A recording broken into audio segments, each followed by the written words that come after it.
Hello there my crawfish and welcome to the Lobscast. Today I have a rather interesting video. This is my 200th video and I thought what better way to celebrate it than by looking at 1.9 pre-release 6. Now I've taken down the dragon and I must say it takes a, let's see, brightness, yep. It takes a rather long time to kill him. These towers have orbs on them which heal him, and if you can smash them, but they are rather hard to access in survival, so I did all this in creative and look! The dragon is down, he is out, and he is disintegrating. This is a pretty cool animation, I must say. Oh, experience. Mine.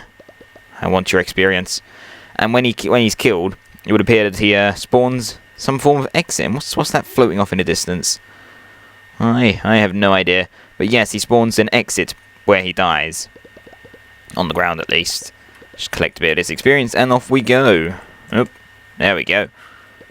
Back to this normal world we go, and here is the ending of Minecraft. I have not seen this yet, but according to my friend, it's like a 10-minute wall of text. So yeah, we will watch the first few minutes, I will commentate for a bit, and I'll probably just leave the rest for you to watch, because if it's 10 minutes of text, I am not sitting through that. I can honestly say I'm not, but if it turns out to be like 2 minutes and he's exaggerating, I'll just do some more voiceovers after. God, this is taking an awful long time, isn't it? I see the player, you mean. Continue X. Yes, that's my username. Yes, take care. It has reached a higher level now. It can read our thoughts. What? That doesn't matter. I think we are part of the game. I like this player. It played well. It did not give up. I cheated, I will. It is reading our thoughts as though they were words on a screen. That is how it chooses to imagine many things when it is deep in the dream of a game. Words make a wonderful interface, very flexible, and less terrifying in staring at the reality behind the screen. They used to hear voices, before players could read, back in the days when those who did not play called the players witches and warlocks, and players dreamed they flew through the air on sticks powered by demons. What did this player dream? This player dreamed of sunlight and trees, of fire and water. It dreamed it created, and it dreamed it destroyed. It dreamed it hunted, and was hunted. It dreamed of shelter. Ha, the original interface. A million years old and it still works. But what true structure did this player create in the reality behind the screen? It worked with a million others to sculpt a true world in the fold of the... and created a... thought in the... I cannot read that thought. No, it has not yet achieved the highest level that it must achieve in the long dream of life, not the short dream of a game. Does it know that we love it, that the universe is kind? Sometimes, through the noise of its thoughts, it hears the universe, yes. But there are times it is sad. In the long dream, it creates worlds that have no summer, and it shivers under a black sun, and it takes its sad creation for reality. To cure it of sorrow would destroy it. The sorrow is part of its own private task. We cannot interfere. Sometimes when they are deep in dreams, I want to tell them they are building true worlds in reality. Sometimes I want to tell them of their importance to the universe. Sometimes when they have not made a true connection in a while, I want to help them to speak the word they fear. It reads our thoughts. Sometimes I do not care. Sometimes I wish to tell them. This world you take for truth is merely, and I wish to tell them that they are in the... They seem so little of reality in their long dream, and yet they play the game. But it would be so easy to tell them. Too strong for this dream, to tell them how to live to prevent them living. Is to prevent them from living. I will not tell the player how to live. The player is growing restless. I will tell the player a story. Oh god. But not the truth. Here we go. No, a story that contains the truth safely in a cage of words, not the naked truth that can burn over any distance. Give it a body again. Yes, player. Use its name. Continue X, player of games. What is this? Good. Seriously though, what is this? I don't even. Take a breath now. Take another. Feel air in your lungs. Let your limbs return. Yes, move your fingers. Have a body again. Under gravity, in air. Respawn in the long dream. There you are, your body touching the universe again at every point. As though you were separate things. As though we were separate things. Who are we? Once we were called the spirit of the mountain. Father, Son, Mother Moon. Ancestral spirits. Animal spirits. Jinn, ghosts, the Green Man, then gods, demons, angels, poltergeists, aliens, extraterrestrials, leptons, quarks. The words change, we do not change. We are the universe, we are everything you think isn't you. You are looking at us, through your skin and your eyes. And why does the universe touch your skin and throw light on you? To see you, player, to know you, and to become known. I shall tell you a story. Once upon a time there was a player. The player was you, X continue X. Sometimes it thought itself human, on the thin crust of a spinning globe of molten rock. The ball of molten rock circled a ball of blazing gas that was 330,000 times more massive than it. They were so far apart that the light took 8 minutes to cross the gap. The light was information from a star, and it could burn your skin from 150 million kilometers away. Sometimes the player dreamed it was a miner on the surface of a world that was flat and infinite. The sun was a square of white. The days were short. There was much to do, and death was a temporary inconvenience. Sometimes the player dreamed it was lost in a story. Sometimes the player dreamed it was other things, in other places. Sometimes these dreams were disturbing, sometimes very beautiful indeed. Sometimes the player woke from one dream into another, then woke from that into a third. Sometimes the player dreamed it watched words on the screen. Let's go. Oh god. Yes, the player was scattered in the grass, in the rivers, in the air, in the ground. A woman gathered the atoms. She drank and ate and inhaled, and the woman assembled the player in her body. And the player awoke from the warm, dark world of its mother's body into the long dream. And the player was a new story never told before, written in letters of DNA. And the player was a new program never run before, generated by a source code a billion years old. The player was a new human never alive before, made from nothing but milk and love. You are the player, the story, the program, the human, made from nothing but milk and love. Let's go further back.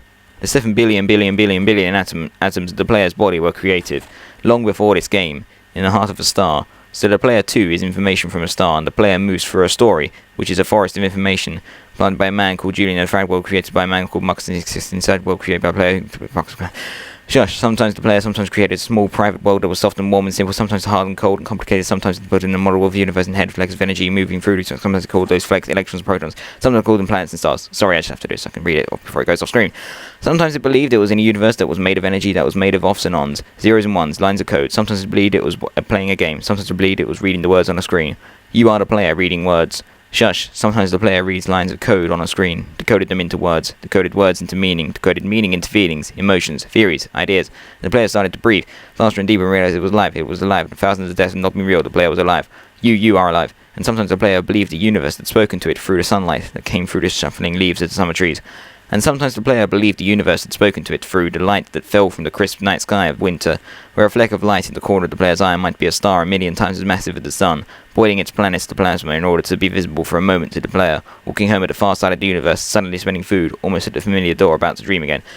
And sometimes the player believed the universe had spoken to it through the zeros and ones, through the electricity of the world, through its scrolling words on a screen at the end of a dream. And you would have said, I love you, and you would have said you have played the game well, and you would have said everything you need is within you, said you are stronger than you know.